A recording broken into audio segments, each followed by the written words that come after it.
Alors les Daft Punk, ils ont joué en plein milieu de la nuit. Alors de souvenir, je crois que c'était vers les 3 heures du matin.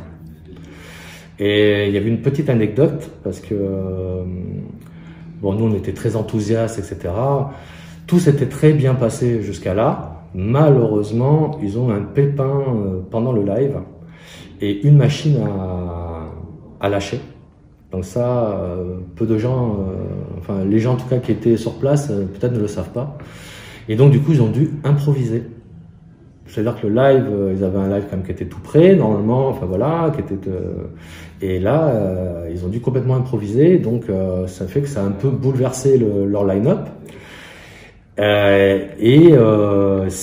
Nous, on a eu la chance d'enregistrer le live, d'ailleurs on le partage sur le site des Pingouins, et on se rend compte que lorsqu'on écoute le live, que effectivement il y a des soucis. On voit que c'est vraiment live. Des fois, il y a la boîte à rythme qui part, qui se décale, etc. Enfin, et donc, ça donne à ce concert un côté unique parce que voilà, ce pépin qui est arrivé, qui était absolument pas prévu, a fait que le concert, était unique parce qu'ils n'ont pas renouvelé le même concert après. Hein, ils l'ont jamais fait comme ça. Daft Punk commençait à être vraiment pas des grosses stars comme aujourd'hui. On peut pas comparer parce que ça faisait à peu près 3 ans qu'ils diffusaient leur musique, donc ça évidemment ça n'avait pas du tout le même impact. Ils n'avaient pas touché encore le grand public, mais les gens qui étaient dans le milieu électronique, dans la techno, respectaient énormément ce groupe. Et donc la venue de ce groupe qui était quand même rare, parce que on avait très peu de chances de le voir, sauf si on pouvait vivre à Paris.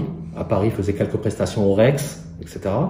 Mais c'était pareil, il fallait le compter sur les doigts de la main, quoi. Donc de voir le Daft Punk, c'était rarissime, donc ça donnait un côté un peu exceptionnel. Donc les gens sont venus et ont été très heureux, quoi. Je pense. Hein. Déjà, ouais, il y avait Thomas, et Guillaume, et les deux, ils étaient très sympa, quoi. Vraiment, nous on s'était fait un peu une image en disant putain attention, là c'est les premières, on va dire entre parenthèses, grosses stars qu'on va accueillir dans la musique électronique avec Laurent Garnier. Et donc bon, voilà, on se fait toujours un peu une idée de gens qui auraient peut-être un peu le boulard ou tout ça. Et non, pas du tout. Non, on s'est retrouvé devant des gens très simples, fous amoureux de musique, avec une grosse culture musicale. Voilà, c'est ça surtout qui m'avait impressionné chez Thomas Bangalter. Une grosse culture musicale, le garçon.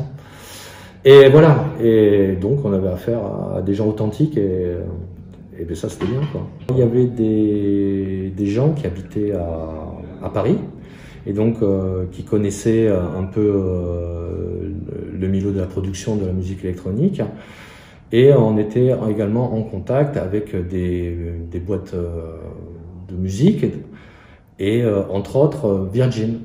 Et donc on avait contacté un des producteurs, on va dire, de Virgin, pour lui proposer le projet Borealis pour les Daft Punk.